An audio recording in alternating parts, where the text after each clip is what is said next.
Chances are you have already seen quite a number of condo reviews on the reserve residences. And in this video, we will be diving deeper into the pros and cons of this launch. If you'd like to know more about the basic information, such as the different layouts and starting prices, I will leave a link in the description below for you to check it out. Starting off with what we like about reserve residences, and that is the 15% premium sweet spot. Now, before we dive into why the 15% premium is a sweet spot, we have to understand that the reserve residences is an integrated transport hub, ITH in short, where there is air-conditioned bus interchange, MRT, and commercial spaces.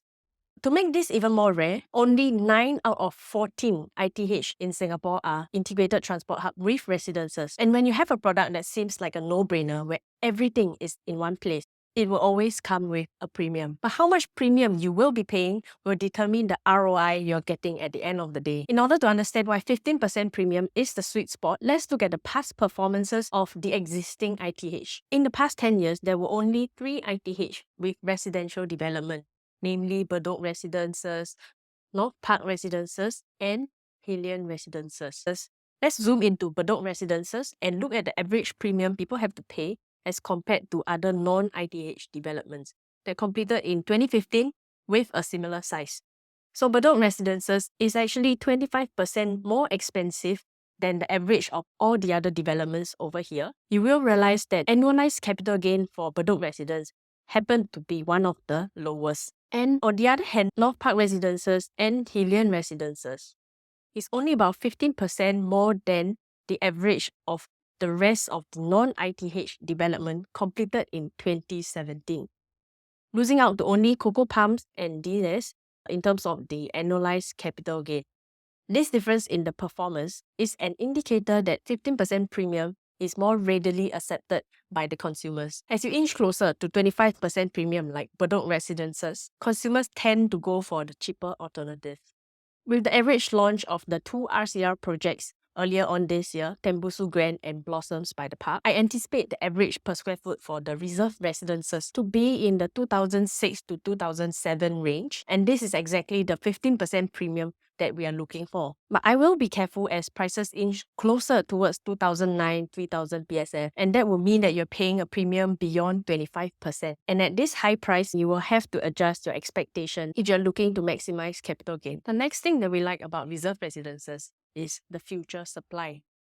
We actually noticed that the Bukit Timah Link land was sold last year, and the estimated break-even price is at 2282 per square foot. With just a conservative 15% markup, and looking at a potential launch at 2,600 plus PSF. And if you are familiar with this area, there is currently an open car park located over here. This is actually a light blue plot on the URA master plan. This is likely going to be a mixed development with commercial and residentials. While this is still subjected to planning, I don't think it's going to be cheap if it were to be launched for sale. All this will serve as an upside pool in the future, giving you some runway when it comes to the profit that you will make from your property. The last reason why we like the reserve residences is the old versus new supply accepted quantum. Before I explain this old versus new supply accepted quantum theory, we need to have a better understanding on District 21. The performance of District 21 can be split into two halves, the Beauty World site and the KAP site. The Beauty World site has the amenities like NTUC Finest, affordable and good food options, and you can potentially get a condo that is within 1 km to Pei Hwa Primary School. On the other hand, the KAP site generally lacks amenities, but you get to have 2 good schools within 1 km, Pei Hwa and MGS. The reserve residences being situated right at the edge of the Beauty World site, you get to enjoy the best of both worlds. The amenities on the Beauty World site and 1 km to 2 good schools like some of the well-performing developments over at the KAP site. So instead of comparing the reserve residences with the developments in the Beauty World site, I think it's a fairer comparison to compare it to those that are on the KAP side. Okay, now coming to the old versus new supply accepted quantum. So let's take a look at Maple Woods, one of the condo that is nearer towards KAP side with 1 km to Pei Hwa and also 1 km to MGS. So this is a old freehold project that TOP'd in 1997. The age of the project is about 26 years. A pretty good size, 697 units. You notice that 2-bedders ranges from 850 to 1,000 square feet. which is much larger than two-bedders that can be found in newer developments these days. Two-bedders tend to range from 600 to 700 plus square feet. So even with the average PSF of Maplewood being lesser, the average quantum actually comes up to a pretty huge number due to the size of the unit. So for two-bedders, the average transacted quantum is actually at 1.8. And this applies throughout the Sterling, the Blossomville, the Cascadia, where two-bed, two-bath units are actually much larger. So if we were to compare this to the reserve residences two-bed, two-bath unit, averaging at about 646 square feet, with my anticipation of an average of 2007 PSF for the reserve residences, we can still get a two-bed, two-bath unit at 1.7 M. So I wouldn't say that there is a very huge gap between the accepted quantum and the quantum that the reserve residents may potentially average out to be.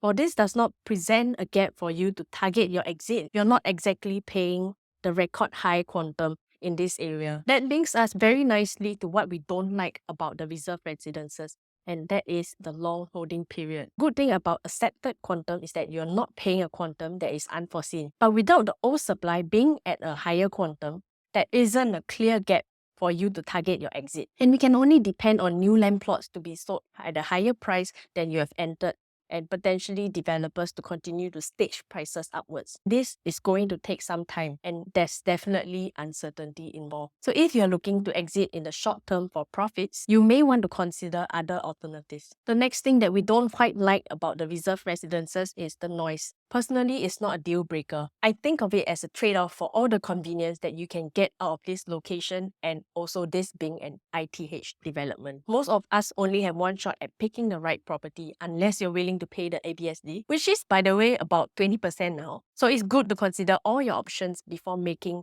your decision. I've done up a list of alternatives, be it 1, 2, 3, or 4 bedders. If you like a copy of it, just click on the link below.